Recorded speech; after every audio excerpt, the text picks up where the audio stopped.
नमस्कार. अनेक शहरांच्या दर्जामध्ये वारंवार वाढ होत असते. म्हणजे एखादं गाव असेल, मोठी ग्रामपंचायत असेल तर त्याची नगरपंचायत होते, नगरपंचायतची नगरपरिषद होते, नगरपरिषदेची मनपा होते, मनपाच्या दर्जामध्ये क ड ब अशी वाढ होत जाते. त्या शहराची हद्द वाढवली जाते. मग शहर विस्तारू लागतं आणि विस्तारलेलं शहर एक महानगर म्हणून विकसित होतं. आपल्याकडे अशा वाढी अनेक शहरांच्या झालेल्या आहेत. म्हणजे शहरांची हद्दवाढ करणे ही तर एक राजकारण्यांची आवडती सवय आहे. म्हणजे आजूबाजूच्या गावांनाही आता आपण त्या महानगरात राहतो असं म्हणता येऊ शकतं. म्हणजे नांदेडला महानगरपालिका स्थापन करताना नांदेड वाघाळा अशी महानगरपालिका झाली आणि वाघाळा गाव मनपाच्या हद्दीत आलं, त्यात नांदेडमध्ये विसर्जित झालं. आपल्याकडं मराठवाड्यामध्ये पूर्वी औरंगाबाद एकच महानगरपालिका होती, त्यानंतर नांदेडची झाली आणि त्यानंतर लातूर आणि परभणी अशा 2 महानगरपालिका अस्तित्वात आल्या. आता लातूर महानगरपालिकेची हद्दवाढ करण्याची प्रक्रिया सुरू आहे. हद्दवाढ म्हणजे महानगरपालिकेचं क्षेत्र जिथपर्यंत आहे त्याच्या पलीकडे ते घेऊन जाणे. आता याच्यामध्ये कारण काय असतं? एक तर ते क्षेत्र शहराच्या खूप लगत चिटकून असतं. इथे ग्रामपंचायतचा कारभार असतो. ग्रामपंचायतच्या कारभारामुळं जसा नियोजनबद्ध विकास शहराचा होत असतो तसा ग्रामपंचायतचा होत नाही. स्थानिक संबंधामुळं अनेक परवान्या बिरवाने सहज मिळून जातात. मग जागा सोडणे, पार्किंगसाठी जागा सोडणे, 3 फुटाची समोरची 4-5 फुटाची जागा सोडणे, हे असे प्रकार पाळले जात नाहीत आणि मग या भागांचा विकास करणं कठीण जातं. त्यामुळे ती हद्दवाढ केली जाते. मनपाची सेवा तिथपर्यंत पोहोचवली जाते. आता ही हद्दवाढ करताना काही ठिकाणी सेवा आणि विकास हा हेतू असतो, काही ठिकाणी राजकारण हा हेतू असतो, तर काही ठिकाणी निराळेच हेतू असतात. म्हणजे राजकारणाला सोयीचा मतदार आपल्या भागामध्ये यावा असं काही जण बघतात. जसं औरंगाबादमध्ये आता सातारा, देवळाई यासारखी गावं मनपाच्या हद्दीमध्ये आलेली आहेत. तसं लातूरमध्ये आता हद्दवाढ करण्याचं घाटलं जात आहे. काय होईल या हद्दवाढीमुळं? तर लातूरच्या आजूबाजूला असलेला जो वेगवेगळ्या गावांचा परिसर आहे तो लातूरच्या महानगरपालिकेच्या हद्दीमध्ये येईल. जसं साई नावाचं गाव आहे, कातपूर नावाचं गाव आहे, बोरवटी नावाचं गाव आहे, बाभळगाव आहे. ही छोट्या छोट्या गावातल्या बऱ्याचशा गोष्टी ज्या त्या गावच्या शिवारातल्या आहेत, त्या गावात नाही आहेत, गावच्या शिवारात आहेत. म्हणजे बाभळगावची पोलीस क्वार्टर ही बाभळगाव शिवारामध्ये आहे, बोरवटीचं मेडिकल कॉलेज हे बाभळगाव शिवारामध्ये आहे. अशा अनेक छोट्या छोट्या भागामध्ये जो विकसित भाग आहे तो लातूर शहराला मनपाच्या हद्दीला जोडला जाईल. मग तिथपर्यंत पाणी, वीज, रस्ता या सगळ्या सुविधा पुरवणं ही महानगरपालिकेची जबाबदारी होते आणि त्याचा विकास चांगल्या पद्धतीनं होतो असं वाटतं. पण जसं राजकारण याच्यामध्ये असतं तसे आणखी काही हेतू देखील असतात. लातूर शहराची हद्दवाढ करताना काही गोष्टी मुद्दाम घडतात की काय असा प्रश्न पडायला लागला आहे.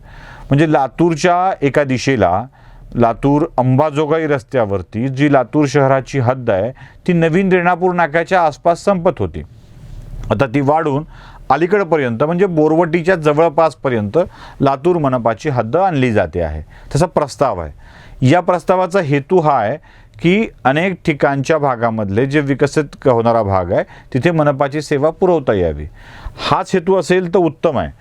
पण याच्यामध्ये एक गोम अशी आहे की लातूर शहरामध्ये एक सरकारी वैद्यकीय महाविद्यालय आहे म्हणजे शासकीय आहे आणि दुसरं आहे ते खाजगी म्हणजे माईर पुणेचं विश्वनाथ कराडांच्या संस्थेचं आणखी एक वैद्यकीय महाविद्यालय आहे जे लातूर ग्रामीण भागामध्ये आहे.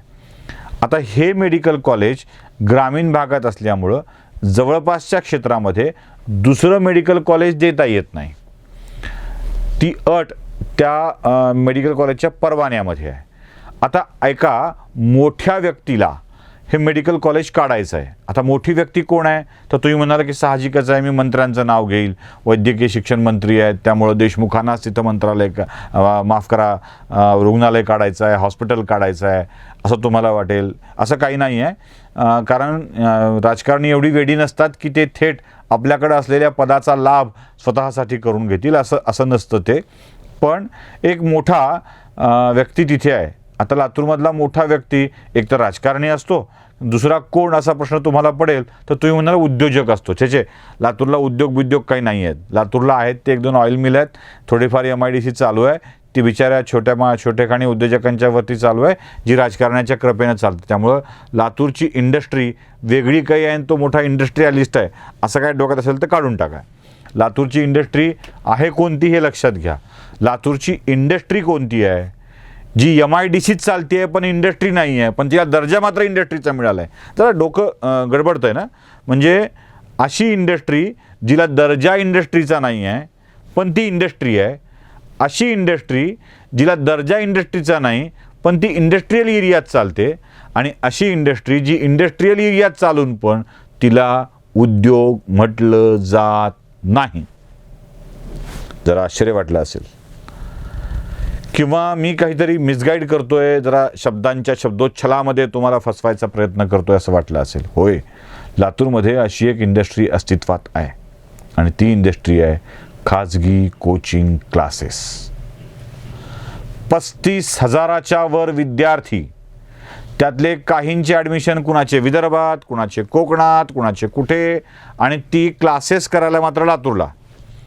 अशी विद्यार्थी जिथे फिजिक्स, केमिस्ट्री, बायोलॉजी आणि मॅथ या 4पैकी कोणत्याही 3 विषयाच्या ट्यूशन करायला लातूरमध्ये येत असतात. 11वी 12वी फक्त 2च वर्ग. म्हणजे तुम्ही पुढची कुठली वर्ग, उच्च शिक्षण वगैरे असं काही समजू नका.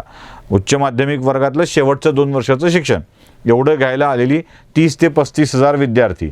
आता एका विषयाच्या ट्यूशनच्या वार्षिक फीस असते किमान 20 ते 25,000 रुपये. म्हणजे कोणत्याही 3 विषयाची लावायची असेल तर 75,000 रुपये. राहायचा खर्च महिना कमीत कमी 5 ते 6,000 रुपये. खायचा खर्च महिना कमीत कमी 2,000 रुपये.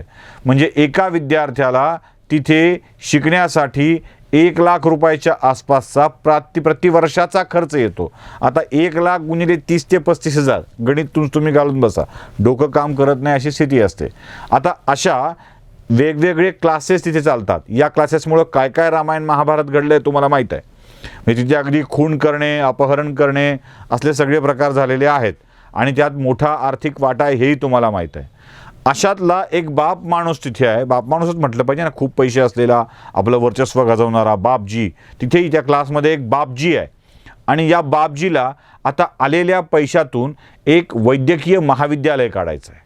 त्यांचे संबंध तिथल्या राजकारण्यांशी खूप उत्तम आहेत म्हणे. म्हणजे एका राजकारण्याचा जाहीर नागरी सत्कार करण्याची पूर्णतः स्पॉन्सरशिप या मोठ्या असलेल्या माणसानीच, म्हणजे बापजी असलेल्या माणसानीच स्वीकारलेली होती. आता हे मोठे असलेले माणसं आपल्या गावाकडे आपली नगरपंचायत ताब्यात घेण्याचे स्वप्न बघतायत. त्यासाठी त्यांच्याकडे एवढे पैसे आहेत की 17 नगरसेवकांच्या पैकी 15 विकत घ्यायची तयारी या लोकांची आरामात चालू आहे. तेवढे पैसे त्यांच्याकडे आहेत. आधी ते दावा करतायत की आधी आम्हाला नगरपंचायत रितसरपणे ताब्यात द्या, नाहीतर आम्ही पैसे मोजू, नगरसेवक विकत घेऊ आणि नगरपंचायत ताब्यात घेऊ. असो, तो राजकीय विषय वेगळा आहे. नगरपंचायतीवर ताबा घेण्यासाठीचे स्वप्न ते बघतायत, हा भाग वेगळा. पण त्याच भागाच्या आसपासच्या परिसरामध्ये त्यांना एक वैद्यकीय महाविद्यालय काढायचं आहे. आता अट अशी आहे की ग्रामीण भागामध्ये 2 वैद्यकीय महाविद्यालय जवळजवळ देता येत नाहीत. म्हणून एक वैद्यकीय महाविद्यालय जे ग्रामीण भागात आत्ता आहे तांत्रिकदृष्ट्या पण शहरालगत आहे, ती खरी अडसर आहे. म्हणून तो भागच लातूर शहरामध्ये दाखल करून टाकायचा. आता यातली दुसरी गोम अशी आहे की सरकारी महाविद्यालय ऑलरेडी लातूर शहरामध्ये मिळालेलं आहे. म्हणजे एक आयुर्वेदिक महाविद्यालय आहे आणि एक सरकारी महाविद्यालय आहे. अशी 2 महाविद्यालय ऑलरेडी लातूर शहरामध्ये आधीच चालू आहेत. त्यात एक खाजगी संस्थेचं महाविद्यालय लातूर शहरात घेऊन टाकलं की लातूर शहरामध्ये अनेक वैद्यकीय महाविद्यालय झाली आहेत. म्हणून लातूर शहरात महाविद्यालय काढण्याची प्रक्रिया बंद होऊन जाईल आणि हे खाजगी महाविद्यालय इकडे आल्यामुळं ग्रामीण भागात महाविद्यालय मिळण्याचा मार्ग मोकळा होऊन जाईल. एक मेडिकल कॉलेज देण्यासाठी एवढा सगळा प्रकार घातला जातो आहे ना आश्चर्यकारक. शहराची हद्दवाढच एका मोठ्या माणसाला, एका मोठ्या इंडस्ट्रियलिस्टला बळ देण्यासाठी केला जातो आहे. बरं, हे इंडस्ट्रियलिस्ट नुसते मोठे माणसं नाही आहेत, हे मोठे फायनान्सर पण आहेत. पण आहे म्हणजे लातूर शहराच्या बाहेर आता आपण हा अंबाजोगाई रस्त्याकडचा भाग बघितला, बार्शी रस्त्याकडचा भाग बघू. लातूर शहराच्या बाहेर एका अल्पसंख्याक समुदायातल्या व्यक्तीचा 27 एकरचा प्लॉट होता. तो प्लॉट एका व्यक्तीला घेण्यासाठी याच क्लासेसवाल्या मंडळींनी मोठं फायनान्स केलं होतं म्हणे. आता फायनान्स किती रुपयाचं असेल? त्या प्लॉटच्या 27 एकराच्या प्लॉटची किंमत तुम्हाला ठरलेली किंमत सांगतो, 2 कोटी रुपये प्रति एकर, म्हणजे जवळपास 54 कोटी रुपयाचा तो रेकॉर्डवरचा प्लॉट आहे. आता पुढे हा व्यवहार अशा स्वरूपामध्ये अडकला की घेणारा, देणारा, रजिस्ट्री करणारा हे सगळेच तुरुंगात गेले. काही जणांचं निलंबन झालं. आता काही एका मोठ्या नेत्याच्या गावच्या बॉन्ड रायटरसुद्धा याच्यामध्ये अडकला, तोही जेलमध्ये आहे. असे सगळे प्रकार तिथे घडत आहेत. आणि आता त्या नेत्याच्या घरच्या एका माणसालाच म्हणे त्या प्लॉटमध्ये इंटरेस्ट आहे. त्यामुळं त्या प्लॉटमधला इंटरेस्ट सोडून देऊन एका वैद्यकीय महाविद्यालयाच्यापर्यंत ते जायचं, असं काहीतरी मेतकूट ते जमत आहे. म्हणजे काय सेटिंग होते हे कळणंसुद्धा आपल्या सगळ्याच्या डोक्याबाहेरचा विषय आहे.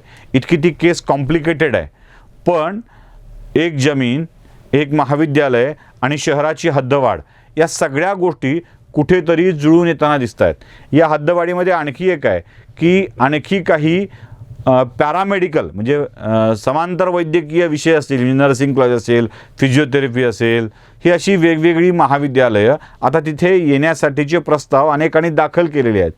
हे एकाच ठिकाणी येऊ नये, आपल्याशिवाय ते कोणाला मिळू नये, यासाठी या हद्दवाढीचा प्रस्ताव घातला जातो आहे. आता ही हद्दवाढ अशा स्वरूपाच्या अनेक हेतूंना घेऊन झाली असेल तर लातूरमधल्या राजकारणाची हद्दच झाली असे म्हणावं लागेल. यावर जरा खुलासेवार बोलावं लागणार आहे. तोपर्यंत नमस्कार.